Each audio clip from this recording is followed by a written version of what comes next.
Lan 35 tuổi. Nếu chỉ nhìn từ bên ngoài, nhiều người sẽ nghĩ cô là người phụ nữ có cuộc sống đáng mơ ước. Một căn nhà khang trang, công việc ổn định, chồng chăm chỉ làm ăn. Nhưng chẳng ai biết rằng phía sau cánh cửa ngôi nhà ấy là những khoảng lặng kéo dài đến nghẹt thở. Chồng Lan làm công trình xa nhà. Mỗi năm anh chỉ về vài lần, có khi vài tháng mới được gặp mặt một lần. Những năm đầu mới cưới, Lan còn háo hức đếm từng ngày chờ chồng trở về. Mỗi cuộc gọi đều kéo dài hàng giờ. Mỗi tin nhắn đều khiến cô vui vẻ cả ngày. Nhưng rồi thời gian giống như dòng nước chảy qua những khe đá, âm thầm bào mòn mọi thứ. Dần dần, những cuộc gọi chỉ còn vài phút. Những câu chuyện cũng ngắn lại. Người ở xa bận kiếm tiền, người ở nhà bận lo cuộc sống. Cả hai đều nghĩ mình đang hy sinh vì gia đình, nhưng lại không nhận ra khoảng cách trong lòng ngày một lớn hơn khoảng cách địa lý. Ban ngày, Lan vẫn là một người phụ nữ mạnh mẽ. Cô cười nói với khách hàng, chăm sóc nhà cửa, lo từng bữa ăn, từng hóa đơn. Nhưng khi màn đêm buông xuống, khi căn nhà chỉ còn lại tiếng kim đồng hồ tích tắc trên tường, mọi cảm xúc mà cô cố gắng kìm nén suốt cả ngày lại ùa về. Có những đêm Lan nằm nghiêng nhìn khoảng trống bên cạnh mình trên chiếc giường rộng. Chiếc gối của chồng vẫn ở đó, chiếc chăn vẫn được gấp ngay ngắn, nhưng người thì không có. Căn phòng tưởng như đầy đủ mọi thứ, nhưng lại thiếu đi điều quan trọng nhất. Nhiều lần cô giật mình thức giấc giữa đêm chỉ vì một giấc mơ ngắn ngủi, trong đó chồng đang ở bên cạnh. Nhưng khi mở mắt ra, thứ chờ đợi cô vẫn chỉ là bóng tối và sự im lặng. Có những tối trời mưa lớn, tiếng mưa đập vào cửa kính khiến căn nhà càng trở nên lạnh lẽo. Lan ngồi một mình bên cửa sổ, ôm ly trà đã nguội từ lâu. Cô nhìn những ánh đèn nhà hàng xóm hắt ra từ phía xa. Trong những ngôi nhà ấy có tiếng trẻ con cười đùa, có tiếng vợ chồng trò chuyện. Còn căn nhà của cô chỉ có tiếng quạt quay đều và tiếng thở dài mà đôi khi chính cô cũng không nhận ra. Nỗi cô đơn không phải lúc nào cũng ồn ào. Nó giống như một cơn mưa phùn kéo dài nhiều tháng. Ban đầu chỉ là vài giọt nước lặng lẽ rơi xuống vai áo. Nhưng theo thời gian, nó thấm sâu vào lòng người lúc nào không hay. Nhiều lần Lan cầm điện thoại lên định gọi cho chồng. Cô muốn kể rằng hôm nay mình mệt. Muốn nói rằng chiếc bóng đèn ngoài sân lại hỏng. Muốn nói rằng cô nhớ những ngày hai người còn ngồi ăn cơm cùng nhau. Nhưng rồi cô lại đặt điện thoại xuống. Cô biết chồng đang làm việc. Cô biết anh cũng áp lực. Và thế là những tâm sự ấy lại bị nuốt ngược vào trong. Đêm này qua đêm khác, Lan học cách sống chung với khoảng trống ấy. Nhưng càng cố quen, cô lại càng cảm thấy thiếu thốn. Thiếu một người để hỏi han sau ngày dài. Thiếu một người để cùng ăn bữa cơm tối. Thiếu một người để căn nhà thực sự trở thành tổ ấm. Có lần mất điện giữa đêm, cả khu phố chìm trong bóng tối. Lan ngồi một mình giữa căn phòng nóng bức, nghe tiếng gió rít ngoài cửa. Chưa bao giờ cô cảm nhận sự cô độc rõ ràng đến thế. Không phải vì sợ bóng tối, mà vì cô nhận ra rằng nếu lúc ấy có chuyện gì xảy ra, cô cũng chỉ có một mình. Những cảm xúc ấy ngày càng tích tụ. Không phải sự oán trách chồng. Lan hiểu anh vất vả vì gia đình. Nhưng hiểu không có nghĩa là không buồn.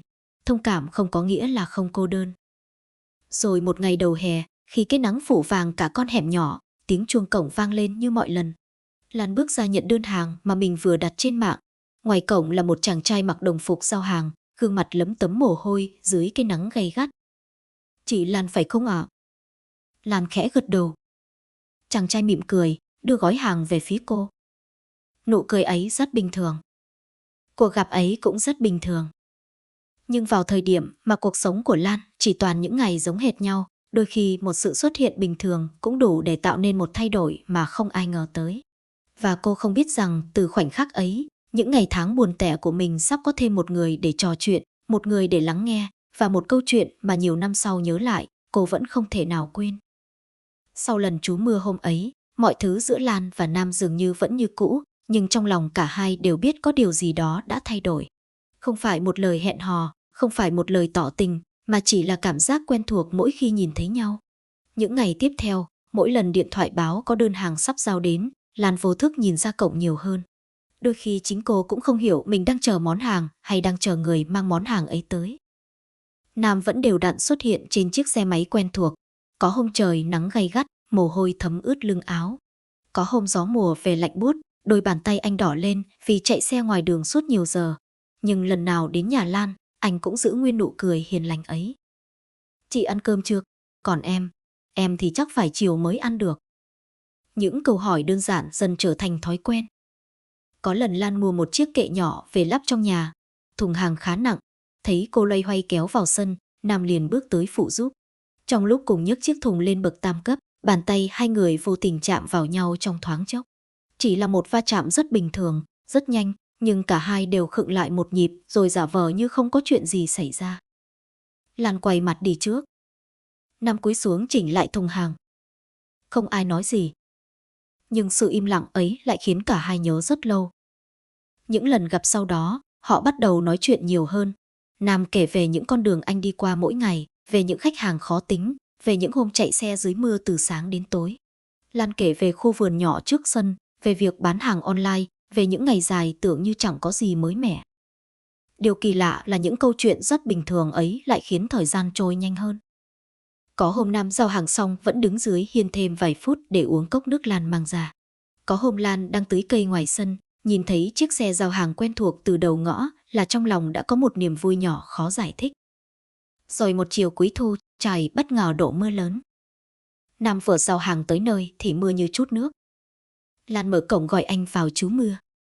Ngoài sân trắng xóa nước. Bên trong hiên nhà chỉ còn tiếng mưa rơi và tiếng gió thổi qua những chậu cây. Hai người ngồi cách nhau không xa. Lần đầu tiên, cuộc trò chuyện không còn xoay quanh những đơn hàng hay công việc thường ngày. Nam kể về tuổi thơ thiếu thốn của mình, về những năm tháng phải nghỉ học sớm để phụ giúp gia đình.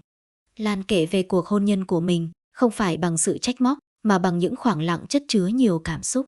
Cô kể về những bữa cơm một người, những đêm dài thức trắng khi nhớ chồng, những ngày ốm sốt vẫn tự chăm sóc bản thân. Nam lặng im nghe hết. Ánh mắt anh không thương hại, chỉ có sự cảm thông. Đó là điều khiến Lan xúc động nhất. Đã rất lâu rồi mới có một người ngồi nghe cô nói nhiều đến vậy. Có những điều cô chưa từng kể với ai.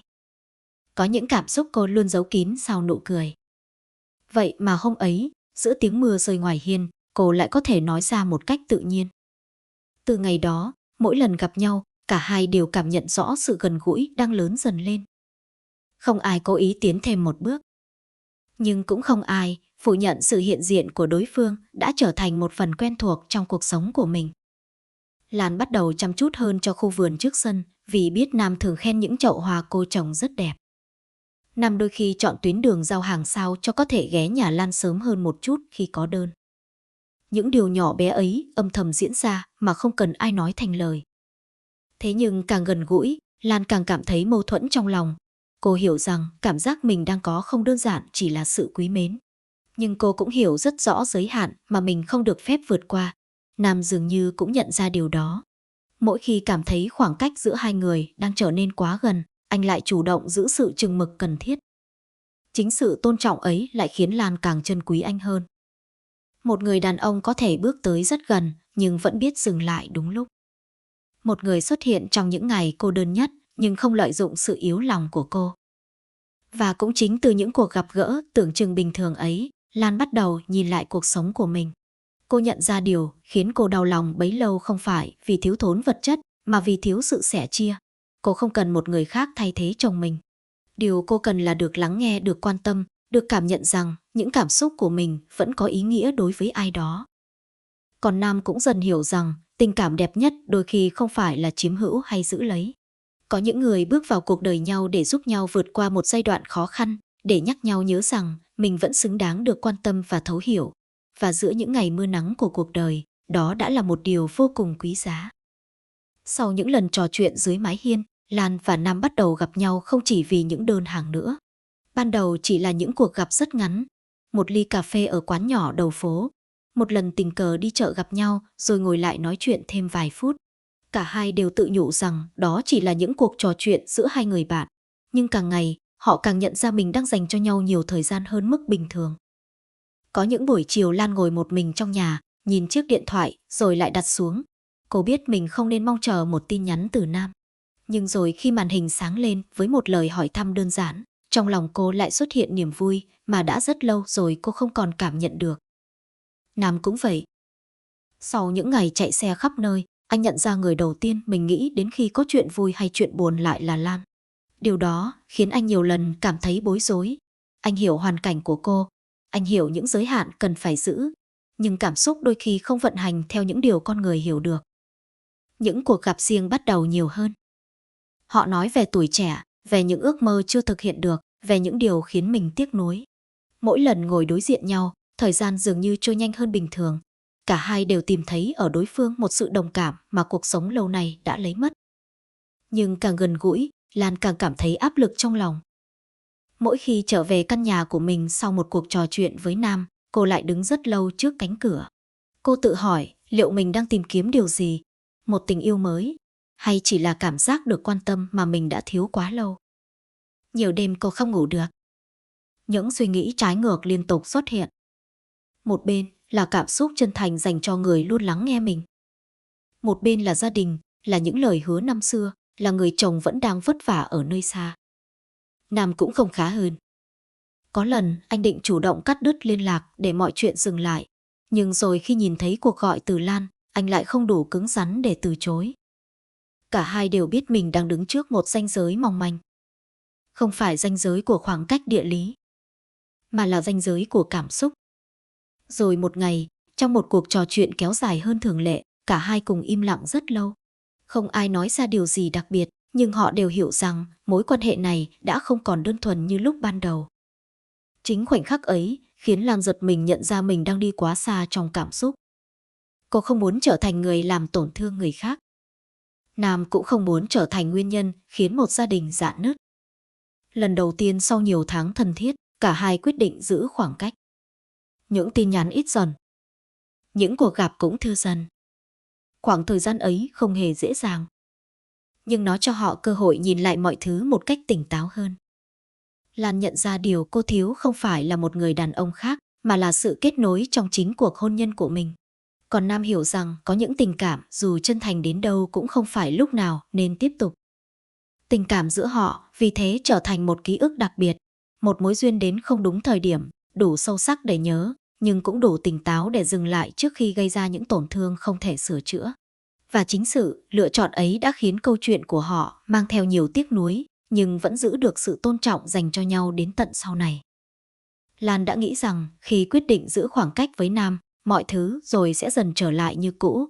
Nhưng cuộc sống không đơn giản như vậy. Những ngày sau đó, cô vẫn thức dậy vào mỗi sáng, vẫn bán hàng, vẫn chăm sóc khu vườn nhỏ trước sân, vẫn ăn những bữa cơm quen thuộc một mình. Chỉ có điều trong lòng cô lúc nào cũng tồn tại một khoảng trống khó gọi tên. Cô không còn nhận được những lời hỏi thăm từ Nam như trước. Không còn những cuộc trò chuyện kéo dài dưới mái hiên mỗi khi trời đổ mưa. Không còn cảm giác chờ đợi tiếng xe máy quen thuộc xuất hiện trước cổng nhà. Cô biết đó là điều nên xảy ra, nhưng càng cố gắng quên đi, cô lại càng nhận ra sự hiện diện của Nam đã len lỏi vào cuộc sống của mình từ lúc nào không hay. Nhiều đêm nằm một mình trên chiếc giường rộng, Lan nhìn lên trần nhà rồi tự hỏi liệu điều mình nhớ là Nam hay chỉ là cảm giác được quan tâm mà cô đã thiếu suốt nhiều năm qua. Câu hỏi ấy cứ lặp đi lặp lại trong đầu, nhưng mãi không có lời giải đáp. Rồi một buổi chiều cuối năm, khi những cơn gió lạnh đầu mùa bắt đầu tràn về, Lan đang đứng trước sân tưới cây thì nghe tiếng xe khách dừng lại đầu ngõ. Cô vô thức ngẩng đầu nhìn lên. Người đàn ông bước xuống xe với chiếc túi du lịch trên vai khiến cô đứng sững. Là chồng cô. Đã nhiều tháng rồi anh mới trở về. Trong khoảnh khắc ấy, mọi cảm xúc trong lòng Lan bỗng trở nên hỗn loạn. Vui mừng có, xúc động có, nhưng cũng có cả cảm giác xa lạ mà chính cô không muốn thừa nhận. Người đàn ông ấy từng là cả thế giới của cô, từng là người cô mong ngóng từng ngày. Vậy mà giờ đây khi anh đứng trước mặt, cô lại có cảm giác như giữa hai người tồn tại một khoảng cách vô hình rất lớn. Chồng cô bước tới, nở nụ cười mệt mỏi rồi ôm lấy vai vợ. Lan khẽ mỉm cười, nhưng trong lòng bỗng dâng lên cảm giác nghẹn nghẹn. Tối hôm đó, căn nhà vốn yên tĩnh, bỗng có thêm tiếng người. Mâm cơm cũng đông đủ hơn. Thế nhưng không khí lại có phần gượng gạo. Hai người ngồi đối diện nhau, nhưng không biết phải bắt đầu từ đâu. Bao nhiêu năm xa, cách khiến họ dần trở thành những người quen thuộc, nhưng không còn thực sự hiểu hết về nhau nữa. Sau bữa ăn, khi mọi thứ đã dọn dẹp xong, cả hai ngồi ngoài hiên nhà. Gió đêm thổi qua những chậu hoa tạo nên âm thanh xào xạc nhẹ nhàng. Bất ngờ người chồng lên tiếng hỏi, dạo này em sống có ổn không? Một câu hỏi đơn giản, nhưng lại khiến Lan cay sống mũi. Đã rất lâu rồi mới có người hỏi cô như vậy. Rất lâu rồi mới có người thực sự muốn biết cảm xúc của cô. Lan không trả lời ngay. Cô nhìn khoảng sân tối trước mặt, rồi khẽ nói rằng cô đã rất cô đơn. Cô kể về những bữa cơm chỉ có một chiếc bát. Kể về những đêm thức trắng vì mất ngủ. Kể về những ngày ốm sốt vẫn phải tự chăm sóc bản thân. Kể về cảm giác trống trải khi nhìn những gia đình khác quây quần bên nhau trong khi căn nhà của mình luôn thiếu một người. Người chồng ngồi im lặng rất lâu, đôi mắt anh đỏ lên. Lần đầu tiên sau nhiều năm, anh nhận ra rằng những đồng tiền mình gửi về không thể lấp đầy khoảng trống trong lòng người phụ nữ ở nhà. Anh luôn nghĩ mình hy sinh vì gia đình, nhưng Lan cũng đang hy sinh theo cách riêng của cô. Chỉ khác là không ai nhìn thấy điều đó. Đêm hôm ấy, họ nói chuyện đến tận khuya. Những điều từng giấu kín cuối cùng cũng được nói ra. Những tổn thương âm thầm cuối cùng cũng được thừa nhận. Và lần đầu tiên sau rất nhiều năm, Lan cảm thấy khoảng cách giữa hai người bắt đầu được kéo lại gần hơn. Những ngày tiếp theo, chồng cô ở nhà lâu hơn dự định. Anh cùng cô đi chợ vào mỗi sáng, cùng ăn cơm mỗi tối, cùng sửa lại những món đồ đã hỏng từ lâu trong nhà. Những việc nhỏ nhặt tưởng chừng bình thường ấy lại khiến Lan cảm thấy trái tim mình ấm lên từng ngày. Cô bắt đầu nhìn thấy lại hình ảnh người đàn ông mà mình từng yêu tha thiết thuở ban đầu. Một buổi chiều cuối tuần, khi hai vợ chồng đang cùng nhau chăm sóc khu vườn trước sân, một chiếc xe máy quen thuộc chậm rãi dừng lại trước cổng. Lan nhận ra ngay từ xa là Nam. Trong khoảnh khắc ấy, thời gian như ngừng lại vài giây. Nam cũng nhìn thấy cô. Ánh mắt hai người gặp nhau, không còn những cuộc trò chuyện kéo dài, không còn những lời hỏi thăm thân thuộc, không còn những cảm xúc âm thầm mà cả hai từng cố gắng che giấu. Chỉ còn một ánh nhìn ngắn ngủi chứa đựng biết bao điều không thể nói thành lời. Người chồng bước ra nhận hàng. Nam vẫn lịch sự như mọi khi, vẫn nụ cười hiền lành ấy, vẫn giọng nói trầm ấm ấy. Nhưng cả Lan và Nam đều hiểu rằng mọi thứ đã khác. Có những cánh cửa khi đã khép lại sẽ không nên mở ra thêm lần nữa.